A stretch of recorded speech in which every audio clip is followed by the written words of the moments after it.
예수님은 누구신가?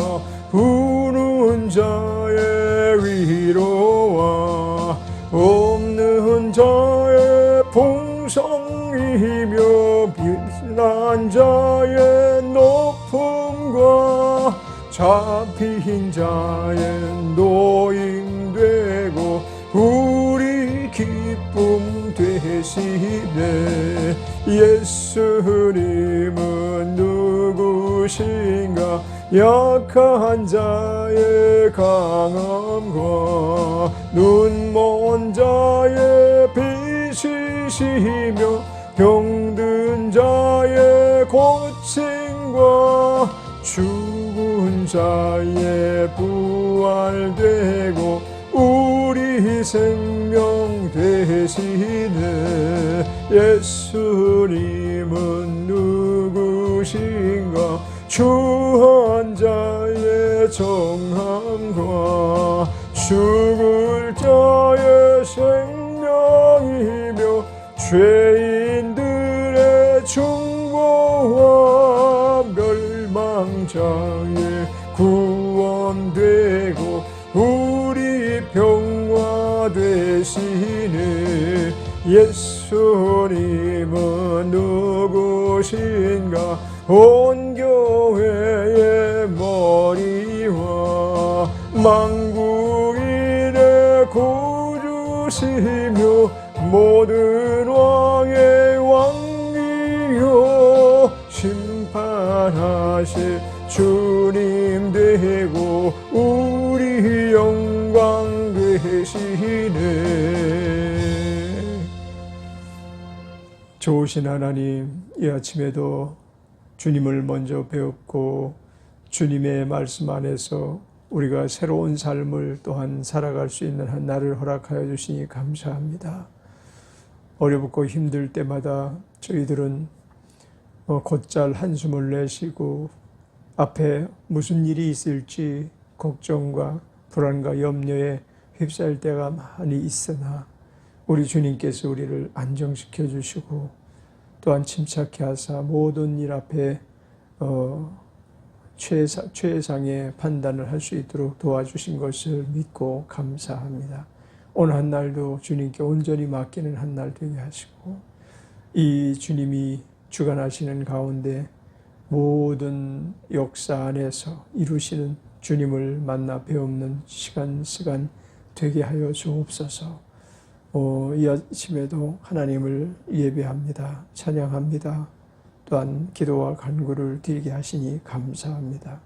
온전히 영광 받아주시고 은혜 가운데 구속하시는 날, 귀한 날, 복된 날 되게 하옵소서. 예수님의 이름으로 감사 찬양하며 기도드렸습니다. 아멘. 하나님의 말씀은 에베소서 6장입니다. 1절로 11절까지입니다. 에베소서 6장 1절로 11절까지 같이 읽겠습니다. 자녀들아 너희 부모를 주 안에서 순종하라. 이것이 옳으니라. 네 아버지와 어머니를 공경하라. 이것이 약속 있는 첫 계명이니 이는 내가 잘되고 땅에서 장수하리라. 또 아비들아 너희 자녀를 노엽게 하지 말고 오직 주의 교양과 훈계로 양육하라. 종들아 두려워하고 떨며 성실한 마음으로 육체의 상전에서에게 순종하기를 그리스도께 하듯 하여 눈가림만 하여 사람을 기쁘게 하는 자처럼 하지 말고 그리스도의 종들처럼 마음으로 하나님의 뜻을 행하여 단마음으로 섬기기를 주께 하듯 하고 사람들에게 하듯 하지 말라. 이는 각 사람이 무슨 선을 행하든지 종이나 자유하는 자나 주에게 그대로 받을 줄을 알미니라. 상전들아 너희도 저희에게 이와 같이 하고 공갈을 그치라. 이는 저희와 너희의 상전이 하늘에 계시고 그에게는 외모로 사람을 취하는 일이 없는 줄 너희가 알미니라. 정말로 너희가 주 안에서와 그 힘의 능력으로 강건하여지고 마귀의 괴계를 능히 대적하기 위하여 하나님의 전신갑주를 입으라. 아멘.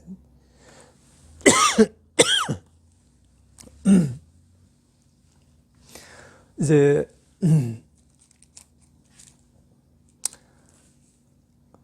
에베소서 6장 1절로 4절까지는 자녀와 부모와의 관계, 그리고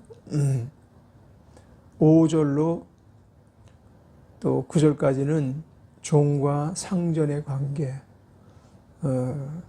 그렇게 두 단락으로 나누어지는 내용을 담고 있습니다. 자녀와 부모와의 관계도 어찌 보면 상하 개념을 그 안에 집어넣어서 우리가 이해를 해도 괜찮은 그런 내용을 담고 있죠. 또 종과 상전의 관계도 마찬가지예요. 상하 관계가 그 안에 있어요. 그래서 상전들아 이렇게 말하고 있잖아요. 종들보다는 상전이 더 높은 위치에 있는 사람이에요. 또 자녀들아 너희 부모를 주 안에서 순종하라 이것이 옳으니라 라고 말씀하실 때 자녀와 부모와의 관계도 현격한 그런 그 높이라고 말하기는 좀 그렇고, 먼저 된 자가 이제 부모죠. 그리고 그 부모로 말미암아 이제 자녀들이 양산되어지게 되고, 그 자녀들이 이제 부모의 양육 안에서 온전하여지면 이제 세상의 모든 교육기관을 통해서 또 많은 훈계와 교육을 받으면서 사람 됨됨이를 키워나가는 것입니다. 근데 무엇보다도 자녀들이 그 부모에게 순종하는 이런 부분들이 참 중요하죠. 자녀가 부모에게 순종하고 또 부모가 자녀를 훈계하고 양육하는 것을 그러니까 온전히 이 자녀가 받아 누리는 거죠. 다시 말하면 어린 아기가 어릴 때 태어나서 얼마 되지 않았는데 젖 먹기를 거절하면 그건 살 수 없는 거예요. 그와 마찬가지로 어린아이들이 부모에게 의해서 교육받고 양육되어지는 그걸 거절하면 그 아이의 행복은 보장받을 수가 없습니다. 제대로 된 건강한 삶을 살아가기가 힘들어요. 먼저는 부모에게 순종하는 법을 배워야 세상에 나가서 상전에게도 공경하는 법을 배울 수 있거든요. 배운 거나 마찬가지의 삶을 살 수 있거든요. 부모에게 반항하고 부모에게 늘 반대를 일삼는 이런 태도를 견지하고 살아왔던 그런 자녀라면 세상에 나가서도 순탄하지 않을 거예요. 그것이 왜냐하면 교육의 첫불이거든요. 부모에게로부터 받은 그런 교양과 훈계는 세상을 살아가는 데 있어서 가장 필요한 인격을 형성하는 중요한 첫걸음이거든요. 그래서 부모를 자녀들과 동등의 위치에 하나님께서 두지 아니하시고 부모는 현격하게 자녀들을 훈계하고 양육할 수 있도록, 심지어는 성경에 초다를 금하지 말라. 초다를 금하는 자는 자녀를 못 쓰게 만드는 그런 부모로까지도 그렇게 언급되고 있는 부분이 있잖아요. 그건 마땅히 그래야 되는데 요즘은 이제 아이들을 초달할 수가 없는 세상이 돼버렸어요. 그 아이들이 예를 들어서 부모를 고발하게 되면 자녀 학대라는 죄의 명이 씌워져서 부모가 초달도 이제 마음 놓고하지 못하는 세상이 됐죠. 그런 아이들이 그만큼 발언을 이제 아주 기탄 없이 부모에게 하는 그런 세상이 됐어요. 옛날이 아니라 불과 몇십 년 전만 하더라도 자녀들이 부모 앞에 함부로 말하는 그런 부모들은 불효자라고 아주 거의 그렇게 낙인을 찍을 정도로 우리나라는 특히 부모 공경 이해가 다른 외국하고는 달리 아주 유교 사상 때문인지는 몰라도 하여튼 특출한 나라 중에 하나예요.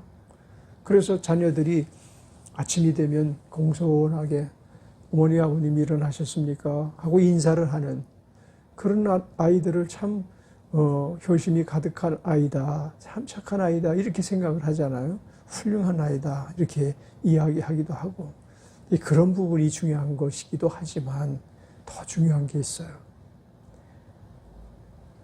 자녀의 문제 가운데에서 특별히 더 중요한 게 무엇인가 하면 주 안에서라는 표현이에요. 여기서 언급하고 있는 내용이 자녀들아 너희 부모를 주 안에서 순종하라 그렇게 말하고 있잖아요. 마찬가지로 부모들아 너희 자녀를 주 안에서 훈계하라 이런 내용들. 이게 왜냐하면 주 안에서 아이들을 양육하지 않으면 영적 싸움에서 부모가 자녀를 이기지 못해요. 왜냐하면 부모는 도덕과 룰과 가정을 지키려고 하는 의지가 굳건하지만 아이들은 연약함 가운데 있기 때문에 마귀의 괴계가 그 아이들에게 집중적으로 그쪽으로 약한 쪽으로 가니까 마귀는 물이 높은 곳에서 낮은 곳으로 흘러가는 것처럼 마귀의 공격이 어디서부터 오는가 하면 얕은 쪽, 가벼운 쪽, 그리고 다루기 쉬운 쪽, 그쪽에서 시작되거든요. 사실 부부의 관계에서도 마찬가지예요. 우리가 이 영적 싸움, 오늘 왜 10절과 11절을 읽었는가 하면 정말로 너희가 주 안에서 그 힘의 능력으로 강건해지고 마귀의 계계를 능히 대적하기 위하여 하나님의 전신갑주를 입으라. 가정 안에 마귀가 침투해 들어오면 걷잡을 수 없는 거예요. 부부 안에 마귀가 침투해 들어오면 걷잡을 수 없는 거예요. 귀신이 들락날락한다면 걷잡을 수 있는 가정이 되어버리고 말아요. 이혼할 수도 있고 살인을 저지를 수도 있고 가장 상대하기 쉽거든요. 세상에는 세상 사람들은 이렇게 서로가 이렇게 상대를 해보고 이 사람 능력자네, 이 사람 힘이 있는 자네, 몸은 호리호리하고 그러지만은 운동을 아주 극기 운동을 많이 했기 때문에 처음에는 아주 온순하고 별거 다 아닌 것 같은데 만약에 무슨 일이 터지면은 거기서 그냥 막 무공이 나오고 그러면은 굉장히 그 곤란한 일 당할 거 아니에요. 한때 우리 이 학교 학생들에게 일신회에 가입시켜가지고 폭력배로 이렇게 만들고 그런 것들이 한참 그 아주 그냥 아이들을 무질서하게 만들어버리는 그런 사태가 우리나라에 잠시 있었는데 그것을 공권력이 이제 제대로 이제 그런 부분을 잘 통제를 하고 있기 때문에 아이들이 아주 극진적인 그런 상태까지는 가지 않죠. 철없을 때 잠깐 같이 불량 서클에 가입해서 그렇게 되지만 하여튼 밖에서는 상대방을 잘 알지 못하기 때문에 그래서 극단적인 일이 안 일어나지만 안에서는 서로가 서로를 너무나 잘 알기 때문에 극단적인 일이 많이 종종 일어납니다. 그래서 아내가 남편을 살해하는 사건도요, 몇 년 사이에 아주 심심치 않게 일어났잖아요. 고희정이라든지 이런 사람들. 또 그 외에 자녀들을 막 그냥, 아동 폭행하고 또 먹이지 않고, 그래서 누구지? 정선인가요? 정인이 사건으로 아주 온 나라가 좀 떠들썩한데 그런 일들이 가정 안에서는 무방비 상태거든요. 그래서 사실 가정을 무엇으로 지켜야 되는가 하면 우리는 오직 주의 훈계와 교훈과 양육함으로 우리가 이 가정을 서로가 돌보아야 되는 거예요. 부부간에도 우리가 세상 부부와 다른 것은 주님께서 우리를 딱 지켜주셔서 귀신이 틈타지 못하게 해야 하는 것입니다. 그래서 전신갑주를 마귀의 괴계를 능히 대적하기 위해 그래서 하나님의 전신갑주를 입으라. 이건 가정에서부터 시작돼야 될 문제예요. 특히 자녀들에게 그래서 어릴 때부터 주의 교양과 훈계로 양육하는 것이 얼마나 필요한지 몰라요. 왜냐하면 아이들을 우리가 통제하는 시간은 짧아요. 출생하고 나서 한 6, 7살까지는 늘 부모가 그 아이를 돌보고 양육하지만 이제 조금 더 지나면 어린이집도 가고 유치원도 가고 그러면 이제 통제할 수 없는 상황이 곧 이제 연출이 되잖아요. 거기다 이제 학교 다니기 시작하고 그러면 이제 친구들도 또 광범위하게 많아지게 되고, 그러다 보면 부모가 아이들을 제대로 파악하기조차도 힘든 상황이 올 수가 있어요. 그래서 집에서는 아주 온순하고 양순한데 이 아이가 불량 서클에 가입된다든지 범죄에 가입해가지고 점점 더 세상 악이 돼 가는 모습을 우리는 종종 보게 되는데, 그래서 우리 가정이 가장 아주 바람직하게 정상적인 그리고 진실한 가정, 그리고 사랑이 변질 없는 사랑이 상호간에 주고받을 수 있는 가정은 어떤 가정인가 하면 주 안에 있는 가정인 거죠. 그 아이들을 우리가 주의 교양으로 훈계를 하면 우리 말은 그냥 울리는 메아리처럼 사라져 버리고 마하는 말일지라도 이 아이들 신비에 하나님의 말씀이 남겨져 있으면 그 하나님의 말씀이 살았고 운동력이 있어서 아이들을 필요할 때마다 돌보시고 보호하시고 지켜주실 뿐만 아니라 또 아이들에게 그 많을 때도 하지 마라 라는 음성을 크게 들을 수 있게 하시는 거예요. 교양으로 훈계받은, 주의 교양으로 훈계받은 아이가 범죄가 다가올 때, 죄악이 다가올 때 관여하지 말라 라는 주의 음성을 직접 듣는다니까요. 근데 우리가 너 나쁜 애이고 사귀지 말어 이렇게 절대적으로 우리가 아이들에게 강압적인 교육을 시켰다 할지라도 그 신비에 새겨진 말씀이 되지 못해가지고 그것이 결국은 물론 어느 정도 영향은 있지만 아이들을 죄와 단연코 절연하는 그런 그 단호한 모습을 아이들이 지니지를 못해요. 그러나 주님께서 직접 관리하시는 경우에는 아이들이 벌써 어떤 죄에 노출되기 직전에 주께서 아무개야, 이것은 너에게 전혀 도움이 되지 못한다. 이 일이 너에게 결코 행복을 가져다 주지 못한다 하고 직접 그 마음에서 깊은 곳에서 통찰력을 있게 하시고 또 상황 판단을 하게 하시고 직접 인도해 주시는 것이거든요. 그래서 어릴 때부터 주의 교훈으로 아이들을 잘 가르치는 게 중요한 거예요. 뭐 부모에게 순종하라. 그거는 그가 바로 되면 그와 같은 삶을 지가 스스로 하게 해주는 거죠. 근데 바로 되지 못하면 결코 그와 같은 일이 일어나지 않아요. 그런데 오늘 자녀들에게 한 가지 약속한 게 있어요.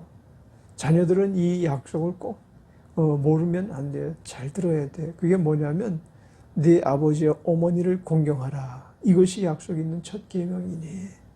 그렇게 어미와 아버지와 어머니에게 공경하는 아이들에게 잘되고 땅에서도 장수하게 하리라. 이렇게 말씀하셨어요. 땅에서만 장수하게 하는 게 아니고 땅에서 그랬기 때문에 땅에서 장수하리라 그랬기 때문에 땅에서만 장수하는 게 아니고 장수라는 것은 사실은 영혼의 세계가 들어갈 때 우리는 장수의 세계로 들어가는 거죠. 이 땅에서 뭐 한 100년 살면 뭐 하겠어요. 이 땅에서 한 100년 동안 잘 살면 뭐 하겠어요. 그 이 땅에서 한 100년 남짓한 삶을 살아갈 때 땅에서 장수할 때 또 주께서 주신 장수를 받아야죠. 의학의 도움을 받고 또 건강관리 잘해서 우리가 땅에서 장수하는 그런 상황은 결코 우리를 영원한 행복의 길로에 초대하는 장수가 아니라고요. 주님께서 주신 장수를 받아야 영원한 행복의 길로 우리가 초대받는 거죠. 그리고 결국은 그 일을 통해서 세상을 멋지게 살게 되는 거죠. 행복하게 살고 그리고 세상에 태어난 보람이 있는 삶을 살게 해줘야 부모가 비로소 그 자녀의 뿌리 노릇을 제대로 잘 하는 거죠. 자, 그 다음에 이제 4절에 보면 또 아비들아 너희 자녀를 노엽게 하지 말고 오직 주의 교양과 훈계로 양육하라. 이렇게 말씀하고 있잖아요. 자녀들을 노엽게 하는 것이 사실은 부모들이 종종 범할 수 있는 가장 방심한 상태에서 나올 수 있는 상황이죠. 그렇지만 자녀들을 노엽게 하는 일에 대하여 이 자녀들이 부모와 결별하는 일은 그리 많지 않아요. 예를 들어서 우리가 잘못한 아이들에게 책망을 하잖아요. 책망을 하면 처음에는 노여움이 있다 할지라도 시간이 좀 지나면 엄마 아버지가 이런 문제 때문에 그랬구나. 엄마 아버지가 이런 일을 염려해서 그렇게 그냥 역정을 내셨구나. 그럴 수 있는 끈끈한 관계가 우리에게 있거든요. 그럼에도 불구하고 자녀들을 늙게 하지 말라라고 하신 주님의 말씀 안에서 우리의 그 주 안에 있는 자의 성향을 가리키는 말이죠. 다시 말하면 주 안에 있는 사람이 어디까지 자기의 분노를 표출할 수 있는 것은 아니에요. 어느 정도 분노를 표출했다가도 내가 주의 통제를 벗어났구나 라는 생각이 들어가면 바로 다시 정신을 차려서 그래서 자기의 위치를 찾아야 돼요. 사실은 분노라는 것은 모든 사람에게 다 나타나는 성향이에요. 화, 또 성질을 부리는 거, 큰 소리 치는 거, 그리고 다투는 거, 이건 모든 사람에게 다 나타나요.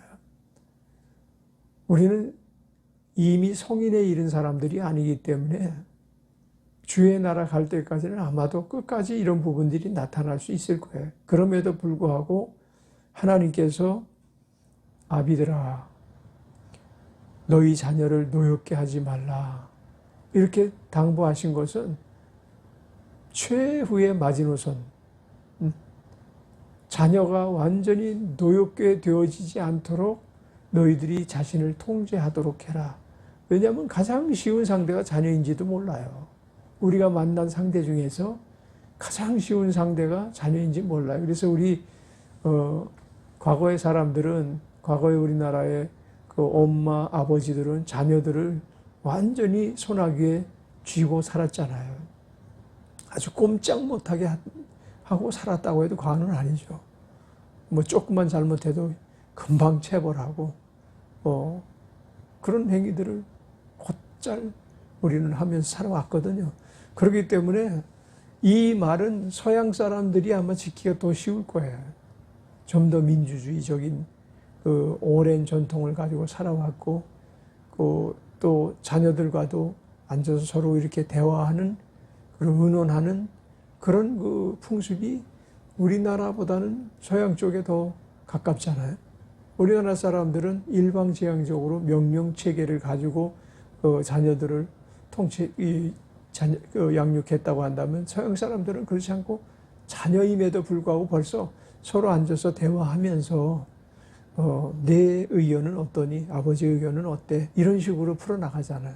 근데 우리나라 아버지들은 어떤가요? 그냥 침묵으로 일관하고 거의 대화하지 않는 그런 유형의 사람들이 더 많아요. 근엄하게. 또 아버지의 어떤 채통을 지키기 위해서 이제 그런 노력을 주로 많이 해 왔잖아요. 근데 사실은 그것이 더 성경적이진 못해요. 성경적인 것은 자녀들과 서로가 대화를 해가면서 또 서로가 공감대를 형성해가면서 상호 간에 필요한 것을 주고받는 피드백을 늘 지니면서 살아가는 게 바람직하죠. 그래서 이것도 우리가 바꿔야 될 부분이 아닌가. 나는 우리 아버지를 기억하는데 아버지가 한마디도 책망한 일이 없어요. 지금 생각해봐도 그래요. 워낙 아버지하고 같이 있는 시간이 즐겁기 때문에 아버지 아침에 이제 일하러 나가시면 저녁 늦게 술 한잔 걸치고 들어오시면 그냥 그대로 자리를 깔고 그냥 바로 골아 떨어지시는 그런 유형이었기 때문에 어떤 사람은 술 먹고 와가지고 막 잔소리를 늘어놓고 막 그러는 분도 계시지만 아버지는 술 잡수시고 들어오면 그냥 자리를 이렇게 펴드리면 그냥 바로 코 골고 주무시고 그러는 분이었어요. 근데 한 번 꼭 야단 맞은 일이 있죠. 아버지가 일하시다 말고 들어오셔가지고 한 번 야단을 맞은 일이 있어요. 왜 아버지 주머니에서 돈 꺼내서 쓰고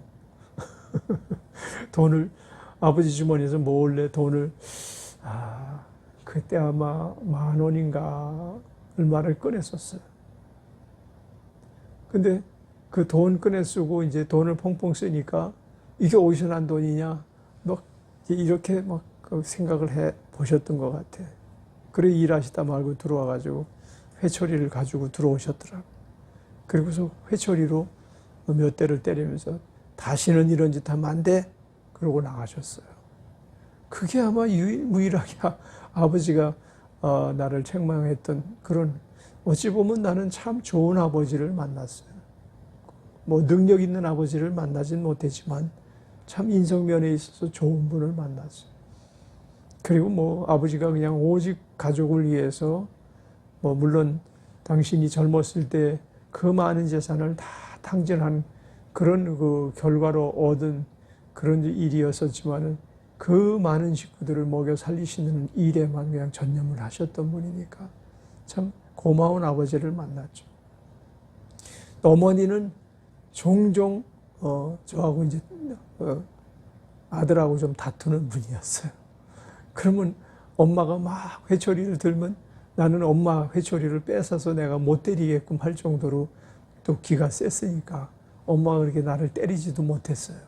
워낙 병중에 계셨던 분이니까. 그런데도 엄마는 늘 나와 가까이 계셨기 때문에 그런 과거가 있었는데, 그럼에도 불구하고 참 좋은 부모 밑에서 참 자랐다. 그런 생각은 지금도 늘 돌아가신 두 분을 생각하면서 이제 늘 하게 되죠.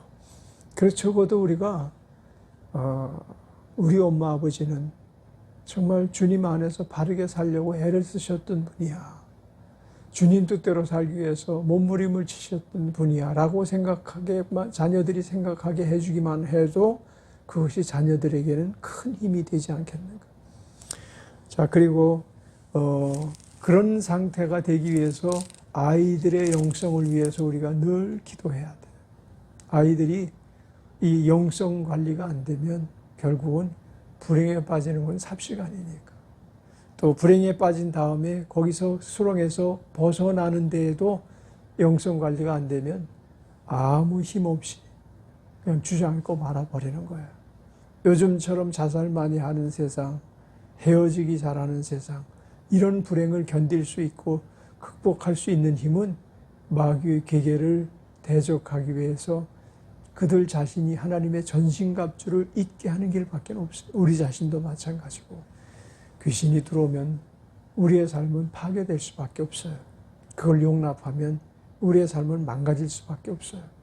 마귀가 우리 하는 모든 일에 사사건건 개입하면 하나님의 능력으로 대적하지 못할 때 그는 결코 행복한 삶을, 미래를 보장받을 수가 없는 것입니다. 그래서 우선은 부모들이 하나님의 전신갑주를 입고 마귀의 계계를 대적할 수 있는 자가 돼야 돼요. 마귀에게 그냥 짓눌려가지고 마귀가 끌고 가는 대로 자기 멋대로 살고 그와 같은 모습을 자녀들이 본다면 우리 부모에 대한 기대감이 산산조각 나고 말까요. 그리고 자기들도 또 그와 황홀한 삶을 살겠죠. 때로는 부모는 믿음이 없는데 자녀들이 믿음이 더 좋은 가정이 있잖아요. 그래서 부모를 구원하고 그런 가정들이 많아요. 지금은 이제 기독교가 우리나라에 많은 부분을 차지하고 있기 때문에 교육 분야에서, 과학 분야에서, 또 정치 분야에서 리더자 되는 사람들이 기독교인들이 많아요. 그래서 그 영향을 받고 그 상전으로 있는 그 사람들이 오히려 복음 전파하는 참 삶을 살아가는 그런 사람들이 많다는 것이 얼마나 나라를 위해서 감사한 일인지 모르죠. 교수 중에 아주 존경하는 교수가 기독교를 장려하고 기독교를 전파하는 그런 사람이 있다면 그 제자들 중에 많은 사람들이 아마 기독교인이 될 것이고, 그런 말이면 가정이 오히려 거꾸로 자녀가 부모를 변화시키는 가정들은 많이 늘어나는 것이 참 바람직한 일이죠. 지금은 교회가 이제 자녀들에 대해서도 관심을 기울여야 될 때예요. 교회 자체에서 자녀 교육이 아주 약화되어 있거든요. 왜냐하면 교회의 어떤 존재를 유지케 하는 것이 사실 어린아이의 양육에 있는데, 근데 어린아이를 돌보는 교회들이 그다지 많아지지 않고 성인 중심의 교회가 돼버리고 마는 거죠. 또 장년 중심의 교회가 돼버리고 마는 거죠. 적어도 청년에서 청장용으로 모인 교회는 자녀교육, 어린아이에 대한 교육에 등한히 할 수 없는 그런 시스템이 될 수 있죠. 왜냐하면 자기들이 자녀가 있으니까 그들을 교회로 데리고 와서 교회에서 훈육을 받게끔 자연적으로 만들어 가는데, 노년층이 많은 교회는 그렇지 못하거든요. 그러니까 유치부나 유년부 이런 과정들에 대해서 아주 소홀히 여기는 경우가 많거든요. 그런데 우리나라 교회가 지금 유치부, 유년부 활동이 점점 더 약화되고 아이들은 점점 세속화되고 그런 부분들이 너무 걱정스러운 거죠. 그들이 세상 향락에 빠지면, 세상 문화에 빠지면 마귀의 종로로 타는 것이니까 우리는 그 부분도 잘 생각하지 않으면 안 될 것입니다. 자, 6절 한 절 읽으면서 제 말씀을 정리하겠습니다. 눈가림만 하여 사람을 기쁘게 하는 자처럼 하지 말고 그리스도의 종들처럼 마음으로 하나님의 뜻을 행하여 단마음으로 섬기기를 주께 하듯 하고 사람들에게 하듯 하지 말라. 그렇습니다. 우리는 눈가림만 하면서 사는 사람처럼 형식적인 그리스도인으로서 우리의 삶을 마감해서는 안 돼. 형식적인 그리스도인들은 결코 이면적인 믿음이 없는 사람이에요. 내면적인 믿음이 없는 사람이에요. 그 사람들의 안에서 결코 좋은 일이 일어날 수 없는 거죠. 그래서 우리가 항상 성실한 마음으로 믿음의 도리를 따라 가정을 지키고 또 그 자녀들의 울타리가 되어주며, 혹 우리가 상전이든 종이든 우리는 항상 단마음으로 성실함으로 그 사역을 감당하는 자들이 되어야 될 줄 믿습니다. 기도하겠습니다. 아버지 하나님, 우리가 세상을 살아가면서 정말 성실함을 잃어버릴 때가 많습니다. 특히 가정 안에서 그렇습니다. 자녀들이 우리 아버지 어머니를 바라볼 때에 정말 짜증이 나게 하고, 또 어머니 아버지를 신뢰하지 못하는 가정이 얼마나 많은지요.